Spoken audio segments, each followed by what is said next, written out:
Welcome to the Elaborate Topics podcast, where we focus on lab-specific strategies for medical laboratory professionals. We're proud to be the healthcare detectives that work behind the scenes to get the results needed to influence medical decisions. Let's grow together and jump right into the lab. Is your organization looking to develop managers from within? Are you looking to build a strong foundation amongst the internal talent that you already have? If so, today's episode will be exactly what your organization needs to move forward. Welcome to this episode of Elaborate Topics, where I am your host, Tywana Wilson. Elaborate Topics is a weekly podcast that offers practical strategies that can be used inside and outside of the laboratory. Whether you are a medical laboratory professional by background or you are a friend of the laboratory, this podcast has something for you.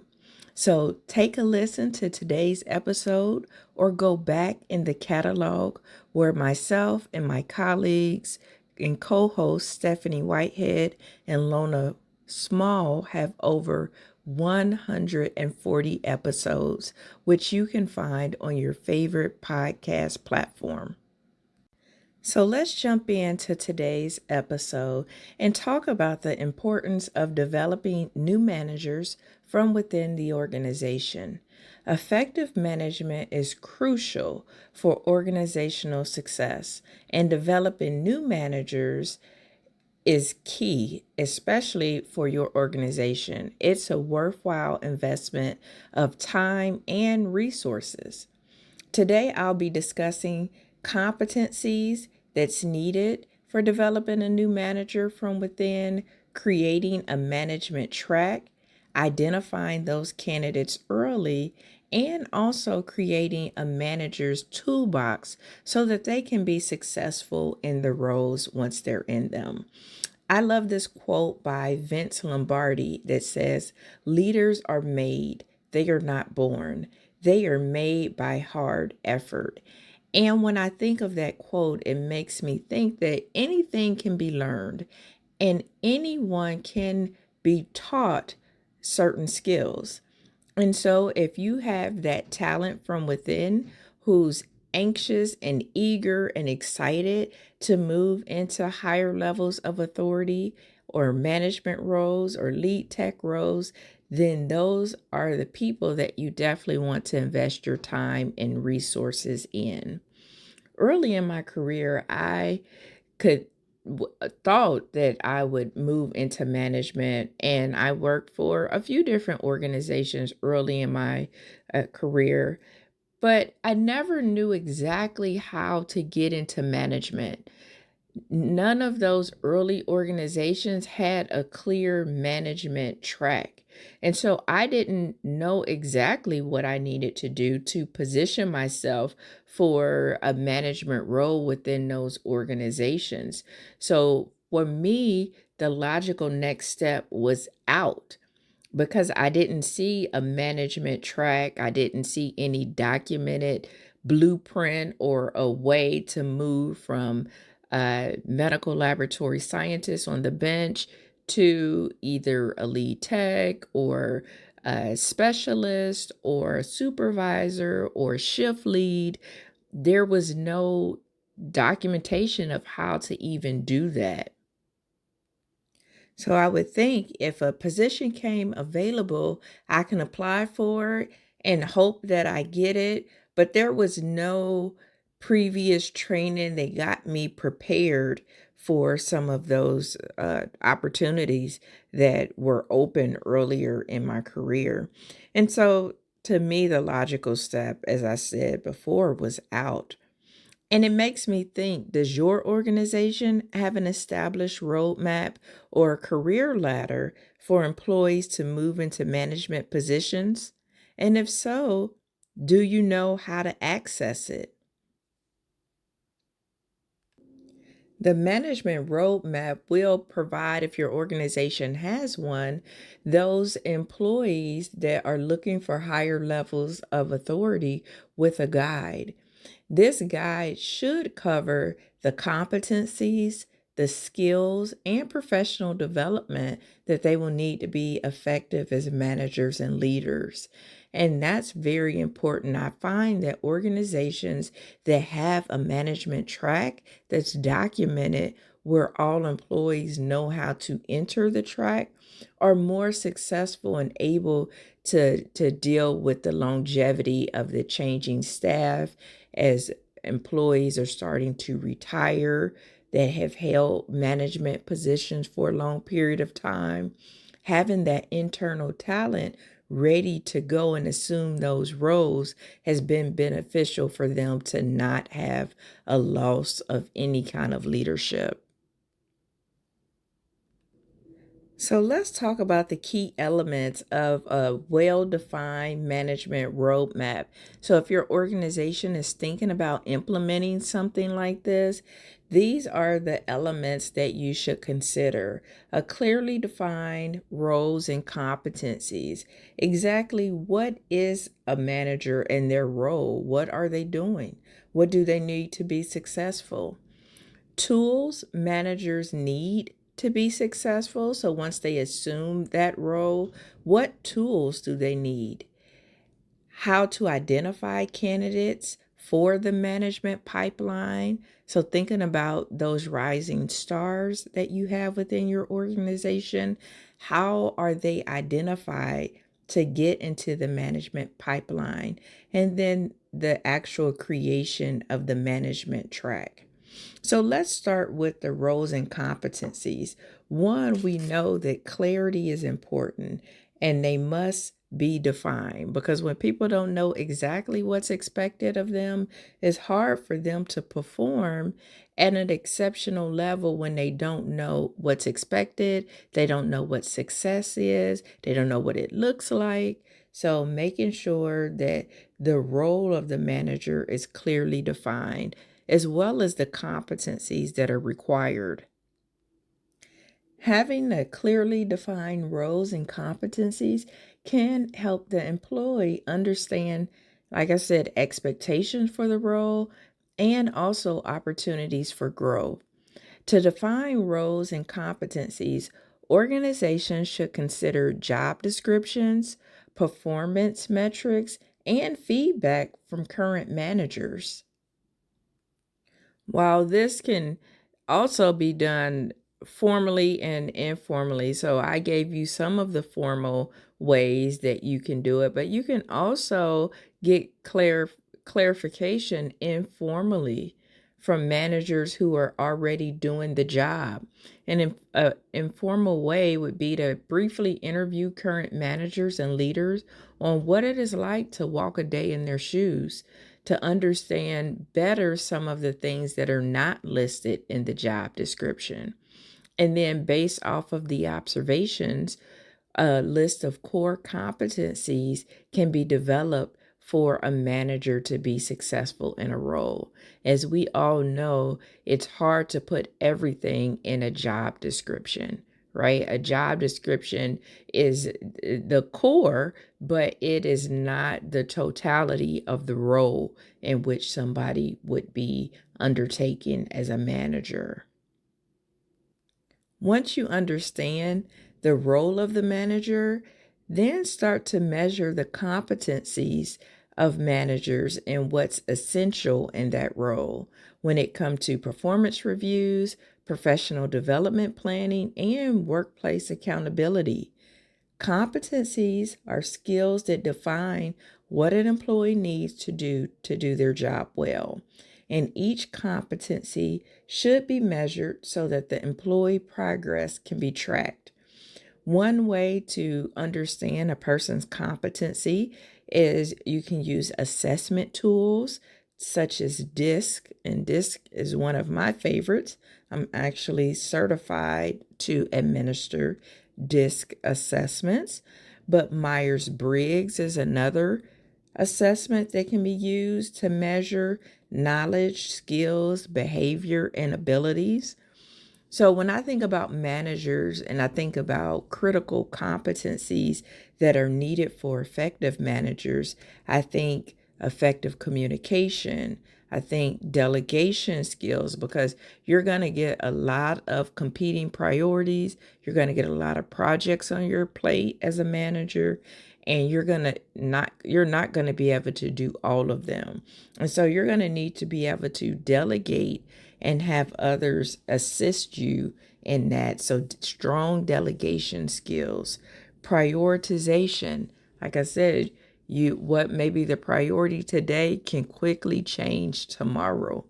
So having that ability to prioritize.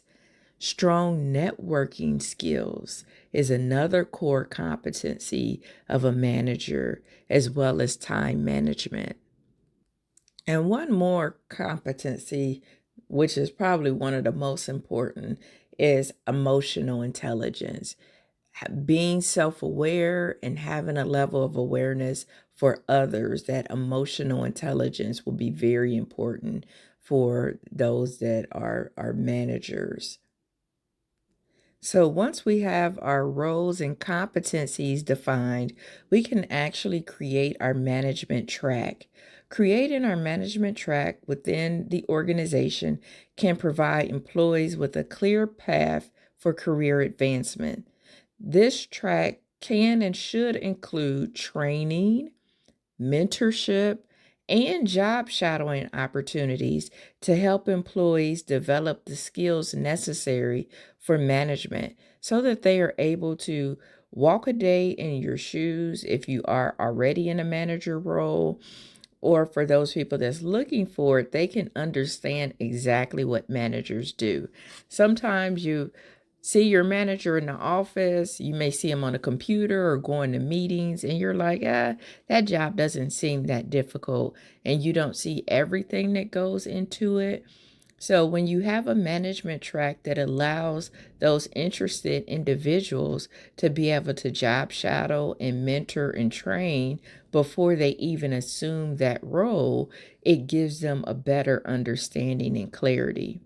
So organizations should consider identifying the core competencies that would be required for the management role and aligning the training programs to those competencies as you are doing the management track. So, for example, a training program may cover topics such as effective communication, delegation, and conflict resolution, which are all of those critical competencies of new managers. If your organization is serious and really looking to establish a clear management track, then I would suggest you do so by focusing on these 5 areas first. You can always add on to it, but I would say focus on these 5 areas and then build on it from there as your program develops. But the first area is organizing one's work in a way that makes management seems like the next logical step in career progression. So if you are an organization looking to establish your management track, here are those areas. The second is enhancing one's managerial skills. The third is gaining knowledge in management techniques. The fourth is understanding the company culture and building relationships with coworkers. And then the fifth thing would be understanding their strengths. So these are key areas that enable leaders to self-assess their current capabilities and insights and experiences and professional development training that can help them to advance in management positions.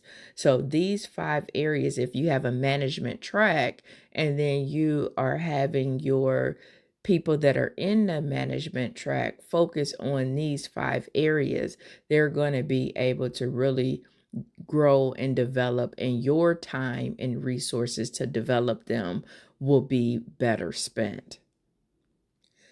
Once you have that management track created, You have to make sure your employees know, one, that it exists, and two, how to get into the management track. So you want to identify candidates early for the track, and identifying those people that are of manager material or management potential early in their careers, so that you can ensure that the organization has a pool of talented people to choose from. So understanding your management track and understanding, those potential people that could assume a role in the management track, because they have that potential to move from the bench on to future management roles, or maybe they're in a support services role such as phlebotomy or processing, or your front end support team that will be looking to assume manager level roles. So identifying those people who can move into those roles early in their career, so that you can begin the development process. When you identify these candidates for the management track early, it gives you, the organization, the best chance to develop successful managers. It provides employees with the skills, experiences, and professional development they need to become industry-ready professionals. As we know, it's no secret that the pool of competent and confident managers is declining, and soon there will be a gap. So if you're unprepared for this gap, your organization will be in trouble. So identifying those diamonds in the rough early will be a way of being able to solidify your organization is prepared to be able to have those managers assume those roles. And the last key strategy that I'll leave you with is creating the manager's toolkit.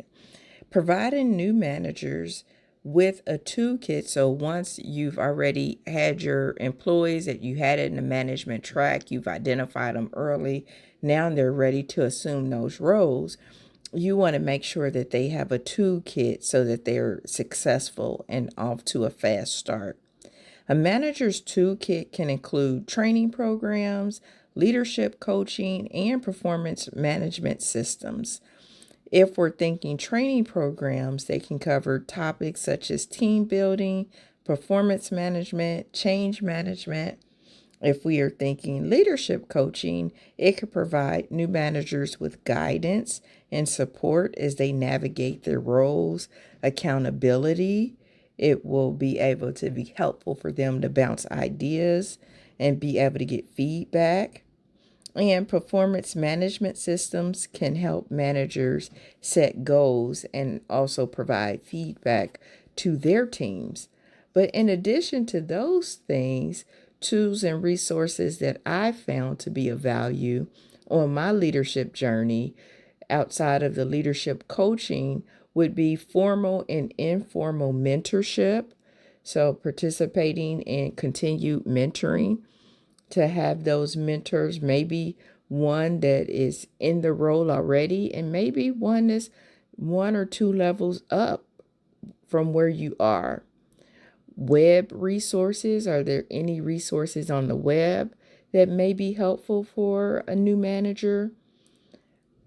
Peer groups for additional support. So there are all kind of groups on social media such as LinkedIn, Facebook, Twitter. You can find groups. So finding those people that you can get additional support from. If you are on LinkedIn, you can always join our LinkedIn group, Elaborate Topics, where you can jump in. And if you have something that you have a question about or you want feedback about, you can contribute in that group. Technology how-to guides, how to do this, how to set up my email signature, how to do Excel, how to make a database and access. Meeting templates, especially if you've never ran a meeting before, to keep yourself on task for the meeting. What What is the meeting objectives? Are there any leaders for that meeting? Will anybody be taking notes? Phone lists of key contacts. Have you ever been in an organization and you're like, I don't know who does what or who to even contact? So people in HR would be helpful. People that are in the IT department would be helpful for a new manager. And it could be other areas, could be peers that could be helpful. It could be other departments in the hospital or laboratory that could be helpful for this new manager. Time management tools and calculators, scheduling tools, anything for project management, since there will be many projects that the new manager will be responsible for.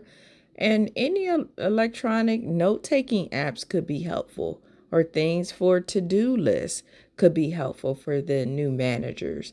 So sometimes we always think of, the things I talked about earlier, the performance management tools, but we don't always think about, a simple phone list of who to call when troubleshooting, or scheduling tools. How can I block out my day? How can I use the Focus Reminder app inside of Microsoft Office?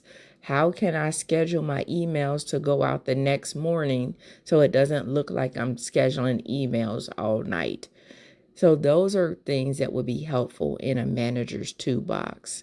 So don't forget to ensure that new and future managers know about these tools and know how to access these tools. And you may have others that work for your organization that will be important for a new manager.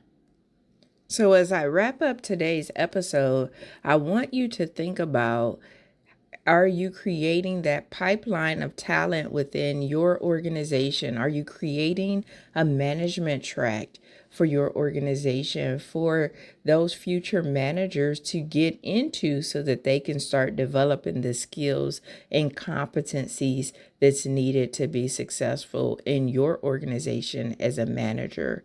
Are you doing these things to help fill the gap that you might experience here soon if you haven't already experienced it with the loss of leaders within your organization? Creating that management track and identifying those candidates early is one way to help with this. The organization wins because you're developing a pool of talent that's ready to assume roles at any time. But the individual also wins because they are learning and growing. And in most employee engagement surveys, one of the things that employees always mention is that they want an opportunity for growth. And this is a way to be able to do that. So just to conclude, organizations can use the strategies that I covered today to develop new managers by creating that management track, defining the role of a manager and the competencies that are required to be successful in that role, identifying candidates earlier to assume or to get into the management track, and also creating a manager's toolbox. But remember, with this management track, it should be something that everybody is aware of. They know that it exists and they know how to get into the management track. By investing in internal management development, organizations can ensure that they have a pool of talented managers who can lead the organization to success. So that's your challenge. Do you have a management track? And if so, do you have people that's in the management track? Are people even aware of it? So I want you to reflect on this, especially if you are in a position of leadership and have the ability to be able to implement something like this or suggest something like this if your organization doesn't have it. So I want you to reflect on these two questions.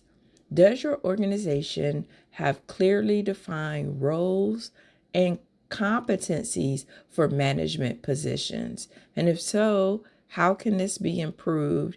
And do the people that are internal that want to assume those roles, do they understand what the role entails and what are the competencies that are required?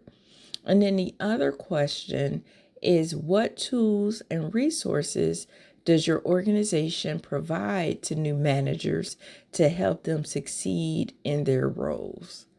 So, do you already have a toolkit, or do you need to develop a toolkit for your new managers? So, I hope that you were able to get some practical tips from today's episode so that you can develop that internal talent for management or further strengthen those that you have in your management track. Strengthen your management track if you have one. And if you don't have one, maybe it's time that you decide to implement one. So thank you so much for tuning in to this episode of Elaborate Topics. I am your host, Taiwana Wilson. If you would like to be a guest on this show, we are always looking for leaders such as yourselves who are in supervisory roles and who desire to be in supervisory roles, but have some impactful information to share with other medical laboratory professionals near and far. And if that's you, go ahead and fill out our guest interest form or connect with myself or Stephanie Whitehead or Lona Small about being a guest on the show. We would love to have you.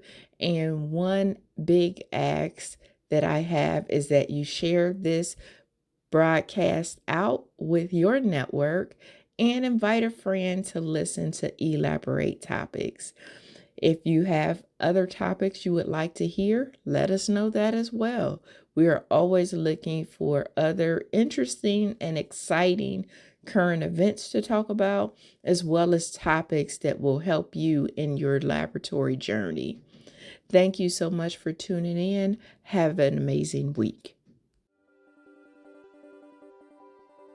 Thank you for tuning in to another episode of Elaborate Topics, where your hosts discussed relevant strategies for laboratory professionals. Please subscribe to this podcast on your favorite podcast platform and listen to us on directimpactbroadcasting.com. Stay tuned for another episode with information you can use to excel in your laboratory career.